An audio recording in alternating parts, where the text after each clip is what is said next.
Who's really to blame for the Steeler loss? I have the answer. And Jesse Jackson, get in your bus and go home. Hey, folks, just a couple of things we're going to talk about today on the debut of Honsberger Live.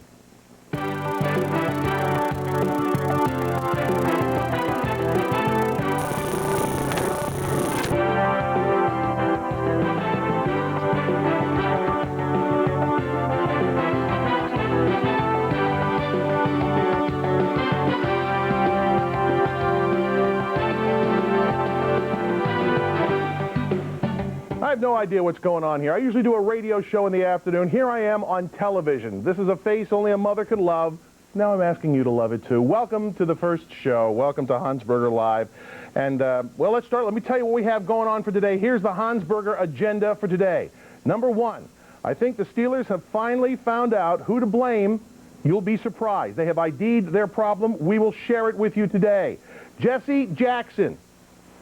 He's come up. He's not given up in Decatur, Illinois. We'll talk about that. The folks at Fifth and Forbes, the obstructionists, have hired a lawyer. We'll talk about that. We have Rich Little on with us today. What a great segment that's going to be. And the person who used to sit in this very chair, Lynn Cullen, will join us. And that's not all. The lawyers, the detectives from Law and Order will be with us. That's what we have all set up for today's show. So I hope you stay with us because it's a big show. And big shoes to fill in here. We have big shoes to fill.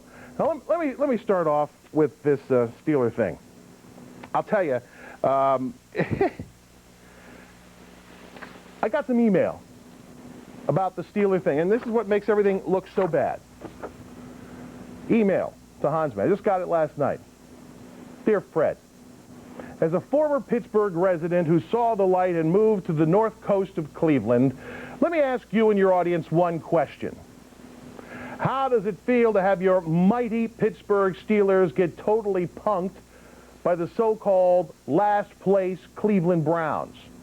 For years now, we Clevelanders have to put up with the crap from you Pitts pukers. Well, now it is we on the North Coast and not you who are doing the happy dance. The Cleveland Browns will always be the Pitts puke Steelers' worst nightmare, and don't you forget it. This is only the beginning. Feel free to read my name on the air, as I am now a Clevelander and proud of it. I will read his name, Matthew Marcinko, formerly of Pittsburgh, God forgive me, and now residing in God's country, Cleveland, Ohio. This is what I'm getting. This is the email that I'm getting right now, folks, because of yesterday's loss. And add that, I just saw Julie Bologna out in the hall. Add that to the Penn State loss on Saturday. It was a bad weekend. This is what we're going to have to put up with now until next year, because we don't play them again. Now, whose fault is it? Whose fault is it? Brian, can we go to this Hans thing now? Can we do this videotape? Let's go to the videotape and find out whose fault is it. The players tell us whose fault it is. Here we go. Of their fans. I just wish some of the people in the crowd could come down there on that field and see what it's like. You know, you make one mistake and they want to boo. If you come down there and experience what we go through. Yeah, I'll come down there and experience what you go through.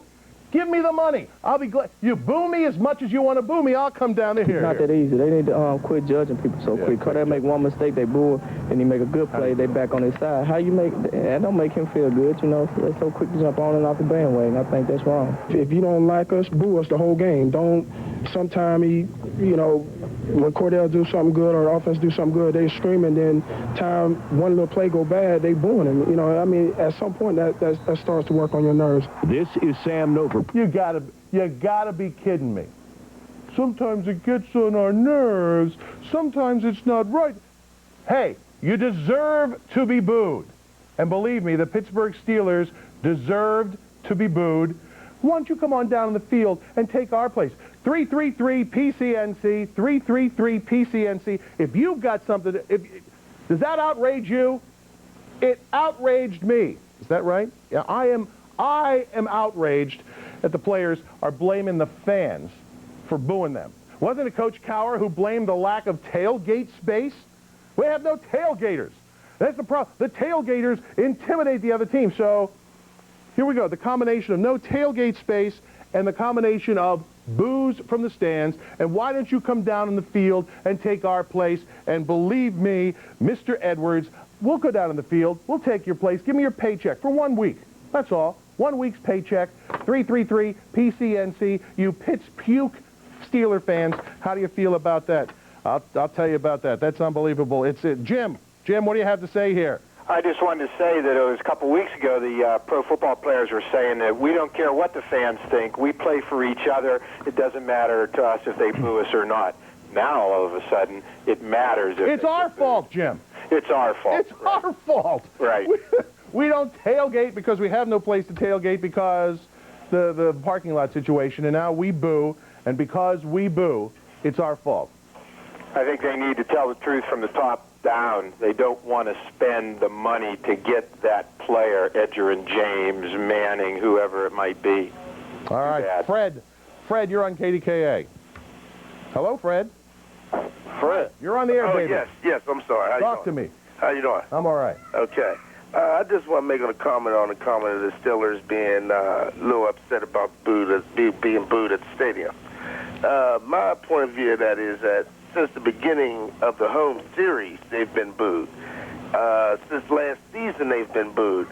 I don't totally agree with you at all saying, that they're little crybabies or, they're feeling sad, they're worried about it. That was just totally, Fred. I'm a Pittsburgh Steelers fan. Fred, what do you do for a living? I'm a security guard. You're a security guard. What do you make okay money, or you like to make a little more than you're making? Everybody likes to make a little bit more. Everybody wants to make a little more. How much do these guys make?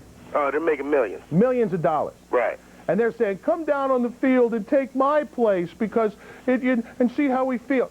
Now, let me ask you something, Fred. Yes. If you've got a bad day being a security guard, right? Yeah. You got a bad day. It's a bad day. Nobody's going to come down and take your place, right? Right. Does your boss say you've had a bad day, you better shape up? That's exactly right. Does your customers, sometimes you say, hey, what's going on here? You had a security guard in the South Side. It was shot over the weekend, right? That's right. That's a bad day. That's a horrible day. And he's not getting millions of dollars. No, he's not. These guys don't have any shot to they're not going to get shot. I mean, they're down there playing football, and they're not performing. Your point of view is the Steelers are not performing. Period. They don't have a good team. What do you think? I think they got a mediocre team. They got beat by the Cleveland Browns. I'm gonna tell you. They got beat by the Cleveland Browns, who are a team who's been getting better each week in and week out. They've been getting better and better. They just haven't caught the break. God bless you, Fred. God bless you. Yeah, thanks. Ray, you're on KDKA. How you doing, Fred? All right, what's up? Yeah, what's everybody going to say hard about? It's just a game. Well, it's just a game. Yeah, that's all. So you're not upset? It doesn't matter how much money you make. Yeah, you're right. Have you ever played football?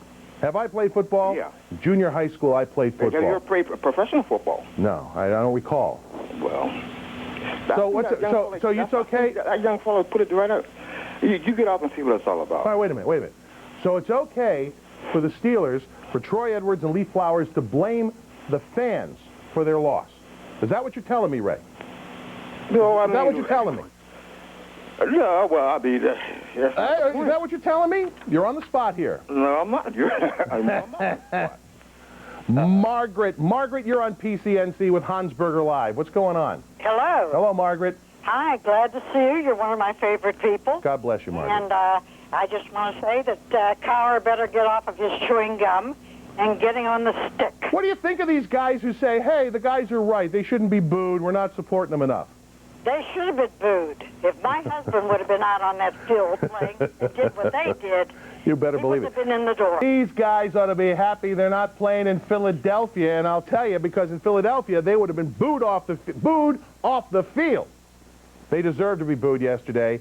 The Steelers are crybabies, and we're going to take a break. We're coming back with Rich Little. Is that right there, Brian? Rich Little's coming back. We're going to come back with Rich Little. Stick with me. Honsberger Live on PCNC. Good to be with you this morning.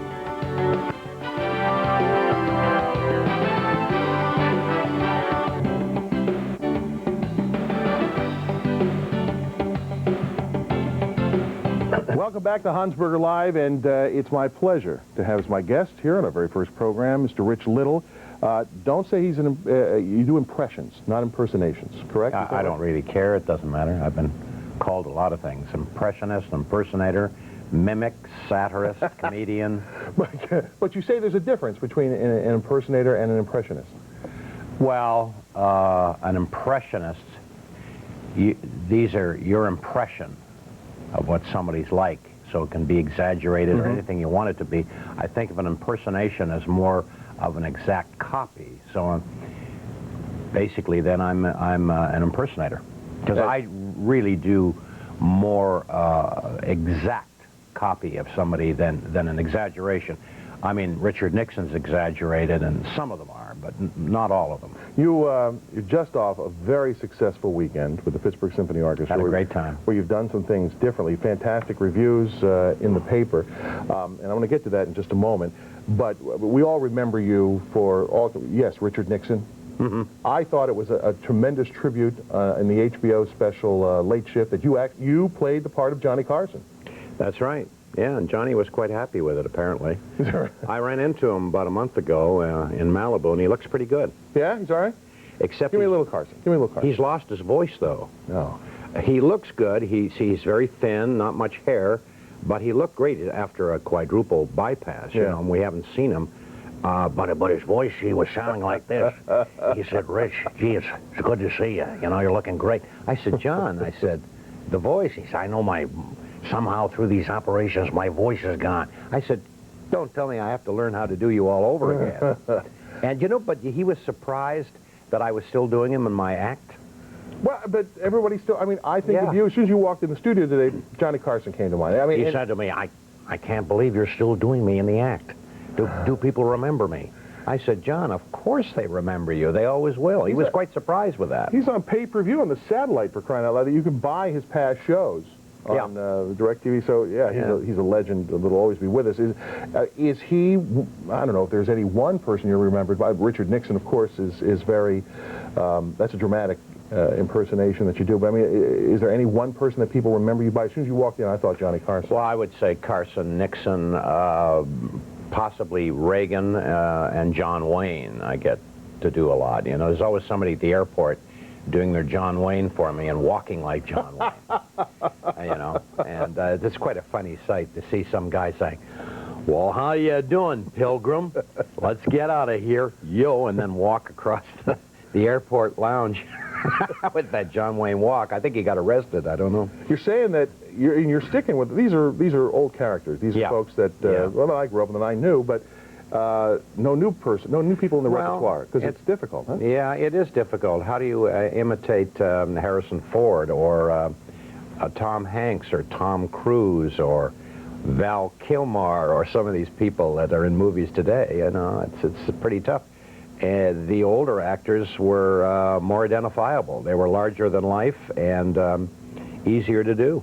You know, now with the symphonies that I just did, doing stars from movies and doing a lot of the great movie musical, music from movies, not musicals, dramatic movies.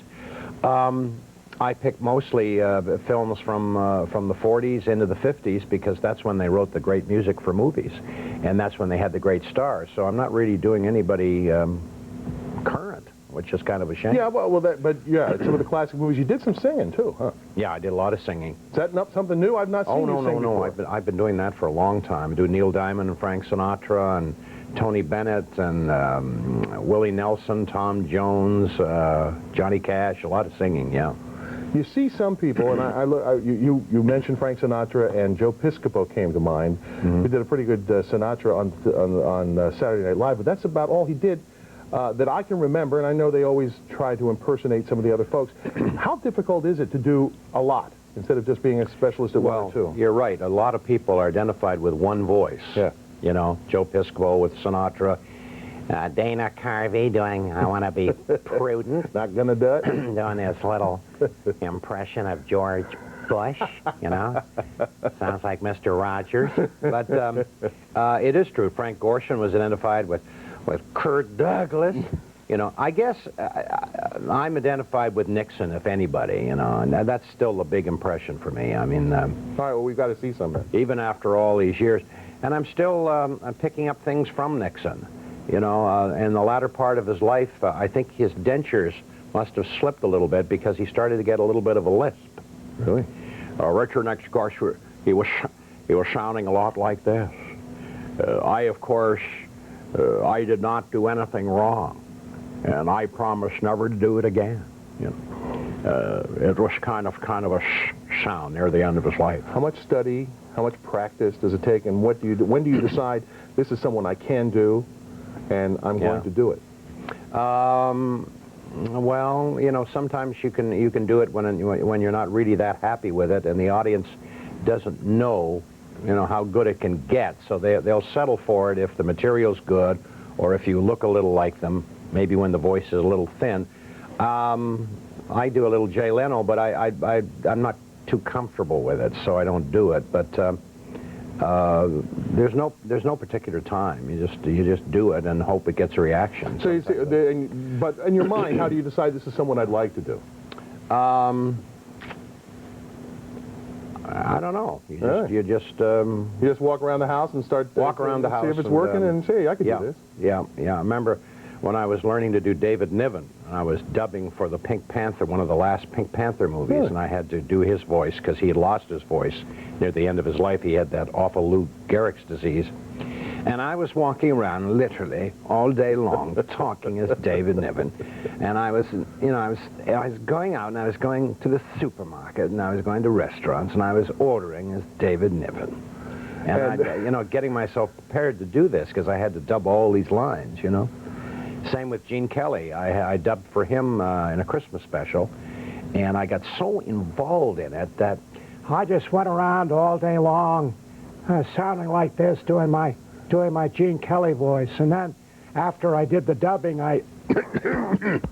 people in your neighborhood must be saying, there's had Rich. To get Gene out of my system, and then I was back talking to myself again. There's Rich working on another character again. Anybody you couldn't master? Anybody you wanted to, but you couldn't? Oh, yeah. I always wanted to do Ed McMahon, and... You are correct, sir. Yeah, that's it. Do the laugh. I interviewed Ed. He's a great guy. He is a great guy, and I never really got it to the point where I was happy with it. A lot of people I'd like to be able to imitate, but how do you do them? How do you do Robert Redford, you know? Oh, yeah. Yeah. All right, we're going to be back. I want to ask you about your new act, the thing that you're trying out now, maybe the Broadway thing you're working on. Rich Little, my guest on the first edition of Honsberger Live. Thanks for joining us. We'll be back in a minute.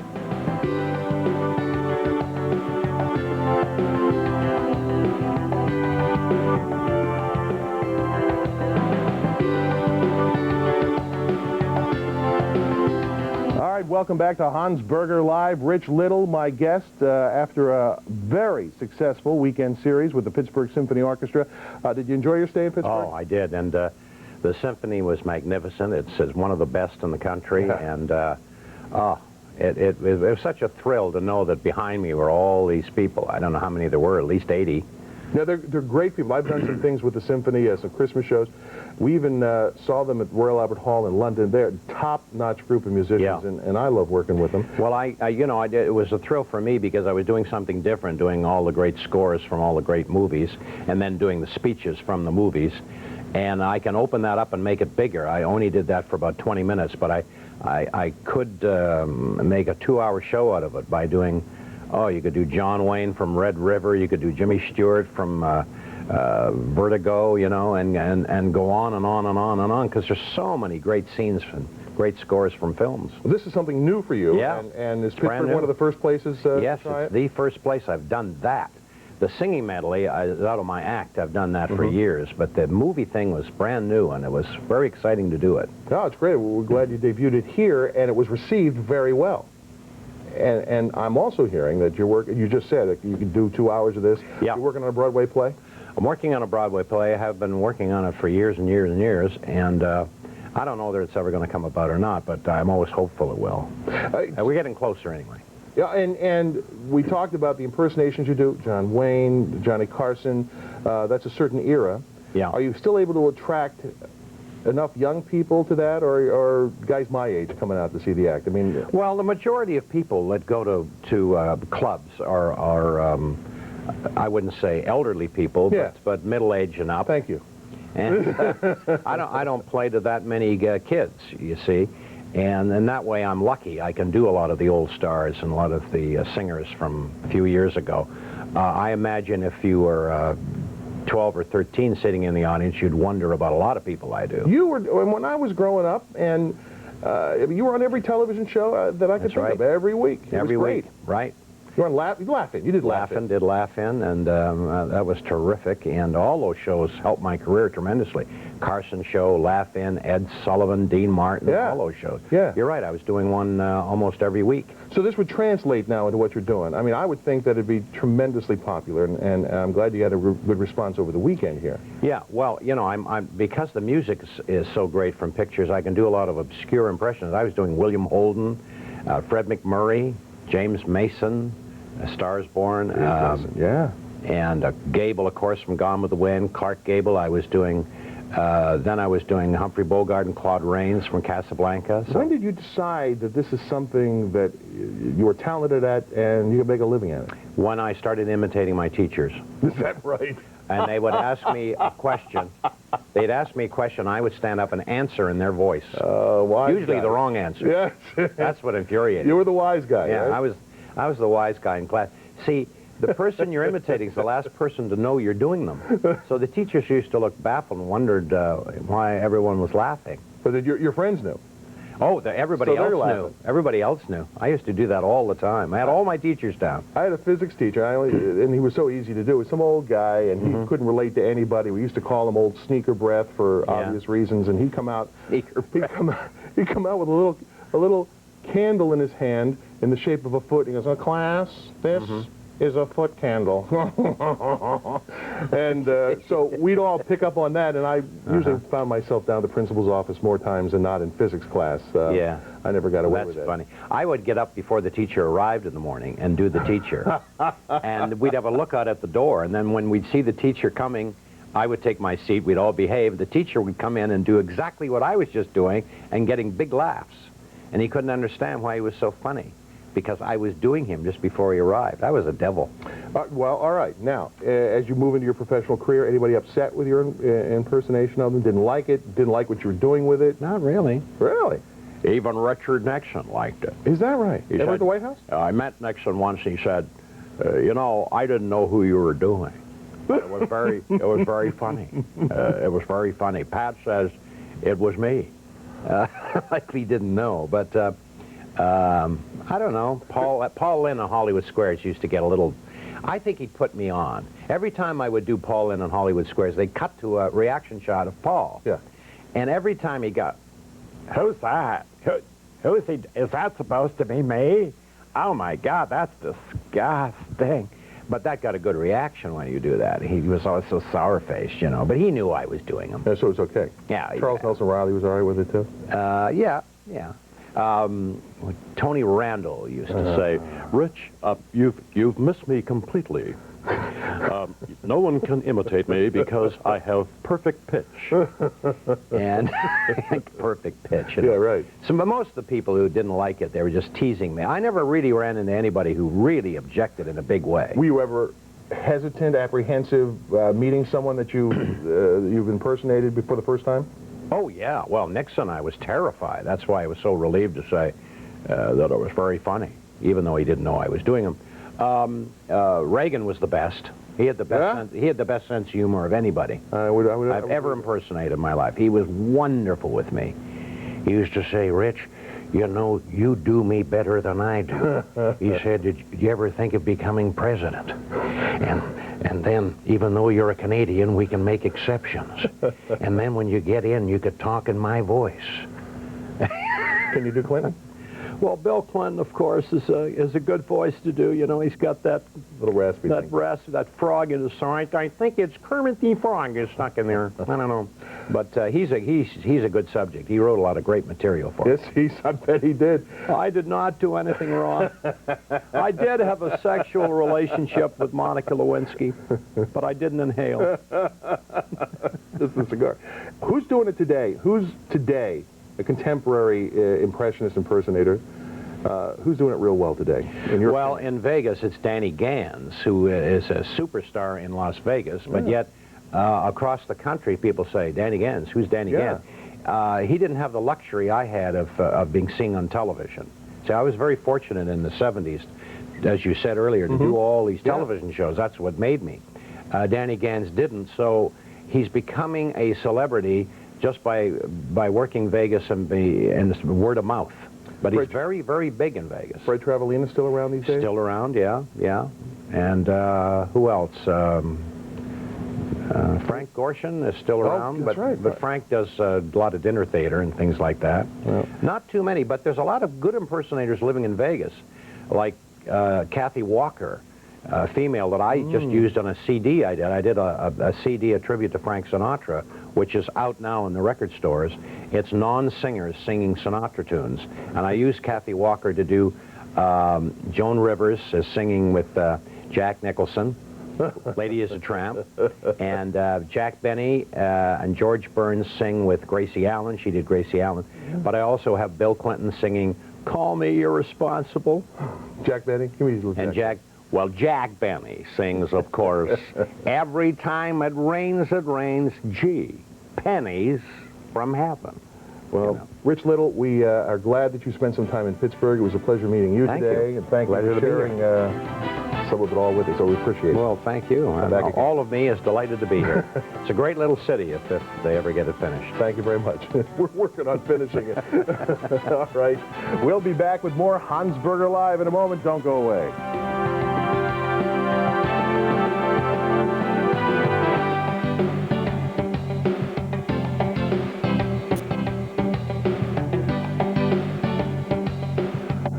Welcome back to Honsberger Live, and I'll tell you what, the person who used to sit in this chair is now sitting in the chair next to me, and the last time I was here, I was sitting in the chair next to me, and she was sitting in this chair, and as I walked out of the studio and they called me upstairs for a meeting, she said to me, "Don't take my job." Lynn Cullen, ladies and gentlemen. You Come on. snake in the grass. No, don't start this. Don't start this. He's despicable, ladies and gentlemen. You see that? No. Last time I saw you, I said my last words to you, begging. I remember hanging on your leg. I said, don't take my job. Don't take my job, as he disappeared out of the studio. And look. When we were sitting here waiting to come on, you're saying you couldn't be happier. You were so relaxed. You're a very happy woman. You're not running here or there and everywhere. And now I get to do that. That's right. You can have it. What time did you get up this morning, Fred? I got up at 5:45. And you were panicking, right? You had to watch all the newscasts. You had to read all those newspapers. You had to get it all done. You had to doll yourself up. You had to look nicer than you normally do. Nice suit, nice jacket. Very nice, very nice. Mail order. But and you know me? Right. I rolled out of bed about 8:30. She's wearing jeans. I'm wearing jeans. Well, I used to wear jeans on this show. And you can do that. You can do that. You only have to dress from the waist up. Not the other place. They wear shorts. The sports guys wear shorts, especially in the. Are you feeling all right? I'm feeling I know great. That was a big deal here. Well, I got very ill this summer. That is true. Very ill. Well, I know. Scary. I didn't know what that was, but here I am. She's looking okay to me. It wasn't my time, apparently. Oh, please. I'm back. Well, you wonder. When the people in the emergency room start, you know, they see you coming in again and they say, "Oh, hi," you know, and you start knowing names. It was weird. But so anyway, I just, it really felt like a near-death experience to me. So I started thinking about priorities and what are you doing, and you're doing too much, and this is nuts, and why be doing this and that, and and I'm a mom too. I don't have a wife at home. Well, I'll tell you, she does all the hard work. Well, yeah, I mean, it's like working at home. It is. Everybody says, can't do it. You're a stay-at-home mom. You have all that time on your hands. No, this morning it was orthodontist, and then you have this club, and then I'd pick them up after this practice, and there are two of them, and it's crazy. Yeah. So it's a full-time job, too. She works very hard. So I figured it was too many jobs. All right. Well, I know. But your viewers are sorry to see you go. We don't want to overexpose ourselves. So you can never get too much exposure. That's not true. I come from northern Wisconsin. Let me tell you, they die of exposure. You die of exposure. Well, that's weather exposure. Well, that's too much exposure. 333 PCNC. If you want to say goodbye to Lynn or say hello and say how you doing. And say. They don't have to say goodbye. Well, I guess that's true. I never did say goodbye. That's true. 333 PCNC. And the problem is every time we were on this show, we always just loved each other so much. We didn't argue enough. We never argued, and I'm wondering now. I'll argue with you about what you were doing at the top of the show. About the Steelers, about booing. I do not believe in booing the home team. I do not believe in it. Oh, if they stink, boo them. They're your team. They stink, boo them. You root for them. I was booing in Happy Valley on Saturday. Oh, no. Oh, yeah, you must really be a miserable What an awful weekend this was. Aren't you happy for... Now, come on, aren't you happy for Pitt? Who? You know, that was a great game. The biggest ovation. The biggest ovation that went up at Pitt Stadium on Saturday when they announced the Penn State score. I know. Pitt's, I'll tell you what. Next year's game between Pitt and Penn State is going to be a huge game because Penn State's going to lose a lot of people. Pitt is not going to want the last game of the series to go out. They don't want to go out losers. It's going to be at Three River Stadium, but that'll be almost like a home game for Penn State. But still, it'll be a huge game. Huge. And there's no guarantee Penn State's going to win. When did this turn into a sports show? Well, I don't know, because you brought up that booing. I really don't believe in booing. Booing is fine. I grew up, you know, in Green Bay, Wisconsin, and went to Packer games from the time I was 6 years old. Those Packers in the 50s, they never won a game. They never won a game. The stands were full, and we never booed. I grew up in Philadelphia watching the lousy Philadelphia Eagles. We and Santa Claus would come on the field. We throw snowballs at Santa Claus. One guy hired a plane, you know, the plane with a little message trailing. It says, Biff Barf, King of the Boo Birds, Section 51, Seat 3. They were proud of their Boo Birds status. Is that, what'd you say, 3, 2, 1? Jerry, you're on KDK. Jerry, you're on PCNC. You did it again. You did it again. If Brian Gumble can say this is today, I'm having a real problem. Jerry, you're on PCNC, Honsberger Live with Lynn Cullen. You know what? They're going to dock you the day's pay. You haven't. Probably should. I know. Yeah. I wouldn't give you any pay. Honsberger, I love the show. Thanks, Jerry. It's great. It's First great. day, how can you love it so far? Love to see you on PCNC. Thank you. No problem, no problem. I want to talk to Lynn Cullen. Miss Cullen, I mean, I loved your show. It was really good. I liked it a lot. Thank you. I'm a high school student. But I got to tell you, the Steelers were playing like my high school team. There you go. It was horrible. Well, they stink. They were stinking up the field. I just don't believe in booing. But, I mean, they're making, what, $4 million a year? What does that have to do with anything? I'm never going to see that money in my life, probably. Let me ask you.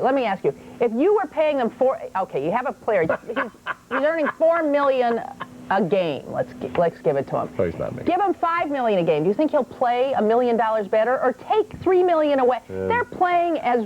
The pay has nothing to do with how they're playing. We're having a pity party for Troy Edwards today. Says, come on down to the field and take my place. Okay, give me the check. I'll be glad to go down there, run around. I only got 8 toes. I'll still run around for whatever it is. No problem. Exactly. I weigh 180 pounds. I can mess So in other words, you guys only like your team when they win. Absolutely. No, that's not true. I mean, not only like them. No. You only loyal. We're loyal. I'm loyal. Jacksonville was a good team. They absolutely loyal. I will not change my allegiance to the Steelers or Penn State. But when they deserve to be booed, they deserve to be booed. It doesn't mean that you're not going to be loyal to them. That means you're taking off the black and gold. Exactly. It just means they stink, and you're letting them know they stink. You think they don't know they stink? I pay my money. If I want to cheer, I'll cheer. If I want to boo, I'll boo. Exactly. And they're making that much money, and then they cry about how bad the fans were doing. That's it. You see? It's unbelievable. I mean, I was sitting here watching the game. Why aren't you in school today, Jerry? Because I was going to ask too. What? It's conference day. It's what? Conference day. Oh. So your parents going in for the big conference? Oh, yeah. They're going to be happy or sad? Waiting for the return. Yeah. So you figure, I'll call Honsberger. I'll feel a little better that way. All right, Jerry. All right. Thank you. Bye. All right. We're taking a break. We're going to go away, and when we come back, more of your calls, and we're going to ask Lynn how she likes what we've done to the set. We have a few changes. They painted it pink. I have no idea. Stick with us. Honsberger Live on PCNC, Pittsburgh Cable News Channel. Yes. You like what we've done to the place? Hi, Todd. Fred Honsberger, Honsberger Live on PCNC. And my guest is Lynn Cullen, who used to occupy this spot. In fact, just on Friday, it was Cullen on cable, and over the weekend, it turned into Honsberger Live. It's called usurpation. It's called, yes. It's called throwing a couple new coats of paint on the set. And what do you think? Well, it's kind of looks the same, doesn't it? It looks like they sort of they rearranged a little bit. You know, there was one thing here, though, that I liked. What was that? And I don't see it. There's the Honsberger mug back there. I'll give you that. I don't want the Honsberger. The neon there was a little Darla plate, you know, a little girl. She used to, it was right there. She Darla? A little plate. From a little blue Rascals? plate, and she sat right behind me, and I think when they took the shot, they would always see her. It was probably too femmy for you. Oh, here we go. This, oh, for God. Well, get those donuts. Donuts. There. Oh, there. There you go. Darla. The Darla plate is there. Can I have it? Oh, yeah. Take it with you. It's all yours. Oh, well. Fred. There, we'll just, here. There. It's just your Darla. It's good as new. It's all yours. Take it up to the radio station and... Were you going to eat all those during the show? I don't know. No. Is that part of the budget? Part of the deal. Did you... They don't pay me. They just give me donuts. I get new chairs. New chairs are coming, too. They have new chairs, and they painted the place. What do you mean? And, he gets new chairs? He gets donuts? Oh, the neon sign. Did they have He Lynn gets back a there? neon You did have a Lynn sign? thing, didn't you? No. Oh. Well. I don't know. Be careful that plate, because it's Darla. All right, so you're feeling all right. You don't like the Boo Birds. Did you see Gene Clark? Did you talk to Gene Clark? No, why would I talk to Gene Clark? Clark? Thank you very much. That's good. We're just... What's the problem? You see you're making a mess and they don't like it? There, I know. They came over. They're going to bring the vacuum cleaner in. Looks like dandruff or something. They did. They came in with the vacuum cleaner just before I came on. Gene Clark with the National Organization for Some Women says we don't have enough women in well, I think that's true. We don't have enough women well, then run. I agree. Women need to, yeah. Because I think the president of the National Organization for Some Women said that if women run, they usually win. Because, you know, they don't represent women. They don't represent most women. The National Organization for Women don't represent you're probably trying to, he's probably trying to provoke me here and start a fight. Here's the problem. What? I agree it's the National Organization for Some Women. This is unbelievable. I do.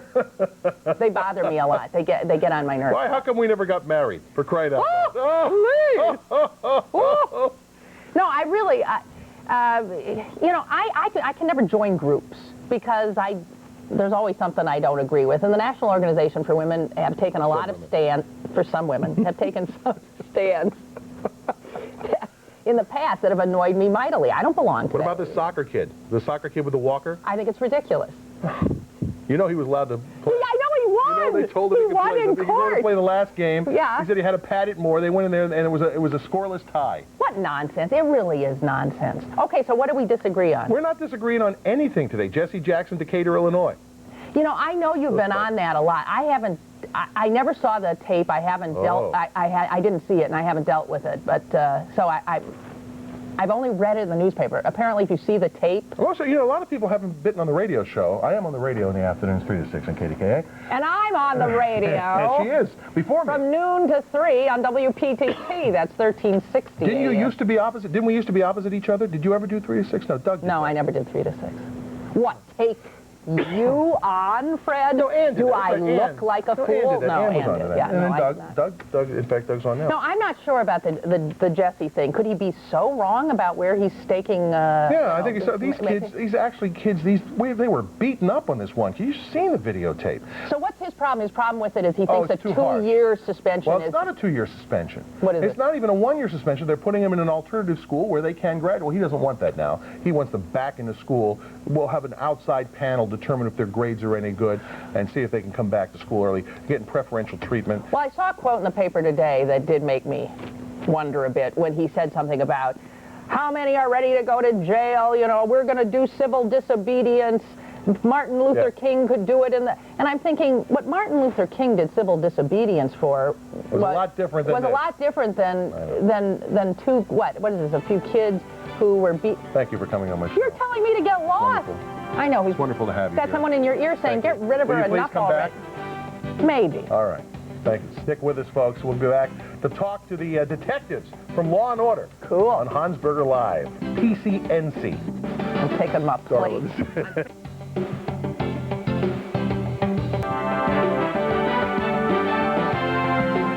You watch them Wednesday nights at 10 o'clock on NBC. They are Detective Lenny Briscoe and Detective Edward Jordan from NBC's Law and Order, which is a hit TV show. Over the weekend, I was talking to a lot of folks. They said, oh, I love that show. I love that show. Please welcome to the program Jerry Orbach, who plays Lenny Briscoe, and Jesse Martin, who plays Detective Edward Jordan. Gentlemen, welcome to PCNC. Welcome to Pittsburgh. Thank you. Let me ask you, Fred, I have to correct you. What's that? My character's name is Edward Green. Edward Green? Yeah, you may have an old biography. I have a thing here. It says it's from NBC. It says Edward Jordan. You see, probably an old one. And yet we still love NBC, even though they do things like that. I love NBC too. All right, I'm sorry, Jesse. Right. Thank you. What makes this such a huge show? For those who don't watch it, usually you come out and the beginning, the detectives are tracking down some kind of big crime story, and then the second half, it's kind of like a Perry Mason thing. The second half, you're in the courtroom. True. That's right. I think, Fred, that what you just said is what makes it, is the completeness of each episode. That you see the results of a crime, you see us go after the people, we get somebody, they go to trial, and it's finished. The whole thing is one complete package each week. And I think that's the big factor in it. And you're keeping it fresh by continuing to add folks like Jesse. And Jesse, I'm going to tell you, I remember you from Ally McBeal, because I watch Ally McBeal. What kind of transition did you have? I know you're an actor, and actors can do acting, we can do it. Yeah. But what kind of did you like Ally? I loved it. Ally? It wasn't that I hated leaving Ally, because I was going somewhere great. I knew, first of all, I was going home. I live in New York City. Yeah. But second, I was going to a great show that I've always wanted to be on, even in a guest spot capacity. And here I am with a regular role. I was beside myself. I couldn't wait to get to New York. All right, here we go. This week, detectives Briscoe and Green are frustrated with their fruitless investigation of an elderly lady's public murder, but tensions mount between the two partners when Briscoe flares at being second-guessed by fellow cops after he claims to hear a prime suspect confess. In addition, while the veteran detective bristles at veiled suggestions that he's too old to do the job, he and Green, they got your name right on this one, he and Green must put aside their differences to search for the small handgun that could make their case against the taunting suspect. Meanwhile... Boy, we don't have to add anything. Silent Briscoe can't help... Well, I need to know this. The silent Briscoe can't help to notice that his partner has picked up a dangerous habit in his own personal time. What are we talking about here? Or do we have to watch to find out? You have to watch the film. I think you have to watch. If NBC didn't tell you, that means you ain't supposed to know. He's got a slightly dangerous habit, and he's a slightly dangerous person, too. Is it okay having so many people on the cast and adding new people? I mean, that apparently brings to the vitality of the show, but it also sometimes... You don't know if you're going to be there one week or the next. Is that okay? Come on, like life. It's like life. You know, new people come in and go out. People get promoted, raised. You know, they have babies, they die. It keeps it fresh. Well, I just feel like coming from the theater. You know, those shows end. You know, and you cry about it that day, and then it's over. You know, so you just gotta keep that in your head. I mean, we'd all like to be there forever, but... Well, Jesse, you're coming on the show. The show's almost 10 years old. And it's won an Emmy. And, I mean, so you have to ask yourself this question, how long is it going to go on? But, I mean, you're a ratings winner every time, every Wednesday night. Yeah. So isn't that amazing? All right. How can you keep coming up with new crimes? Well, how do we keep coming up with new stories? Thank God we don't have to come up with the new stories. Exactly. Writers do. But also, the people come up with the new stories. You read them in the paper every day. They find some new way to do some horrible thing, and we just report on it. All right, so it's a lot of fun. It's NBC, Wednesday nights, 10 o'clock. More than a minute. We have more than a minute to go. Good. So I love Why don't we all sing a little song? Wednesday nights, 10 o'clock on NBC. It's Law & Order. When you're out there doing the detective work, does that take away from what you do in the courtroom? I mean, do you ever have to do anything in the courtroom? You guys show up and testify? Yeah, once in a while. That's sort of a pain in the neck for us when we have to do courtroom scenes, but it takes us. I guess we have to tune in this Wednesday night to find out what that despicable habit is that you've picked up, and the tension between gentlemen. Thanks for pretty exciting episode. Thank you, Fred. Thank you. Law and Order. Jesse Martin, Jerry Orbach, both of them on Law and Order, and that's why we love them so much. Wednesday nights at 10 o'clock on NBC. That would be Channel 11 here in Pittsburgh. This is PCNC. I'm Fred Honsberger, Honsberger Live. It's the first show. Can't you tell? Stick with us. We'll be back.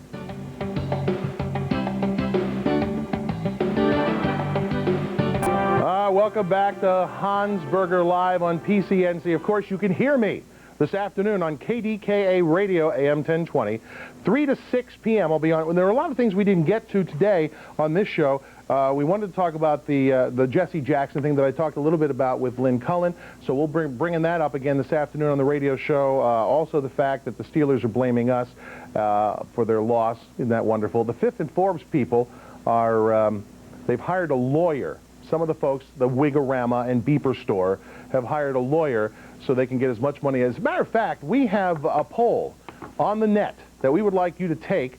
And here's the poll question. The 24-hour poll, should the proposed downtown revitalization proceed as planned? Because as we work on this week, we move on. We're going to get somebody on to talk about that. Go to realpittsburgh.com to cast your vote. We'll show you the results tomorrow on this show. And there we go. Now, we also, some of you may have not had a chance to get on the program because the lines are still loaded up, and I know people want to talk to Lynn and people want to talk about the Steeler thing. If you didn't get a chance to get on, perhaps you're a little too timid to come up and talk against me. Call the Honsman 24-hour comment line, 237-1200, the area code 412-237-1200, the Hans After Hours Club. Leave your comments, and your comments could show up right here on the television program. Thank you very much for being with us today. Thanks for Lynn Cullen. Thanks for the guys from the TV show for Law & Order being with us. Thanks to Rich Little. Thank you. I'll see you this afternoon on the radio. Remember, 3 to 6 KDKA. Tomorrow morning, 10 o'clock. We'll do it all over again. Thank you, folks. Have a great day.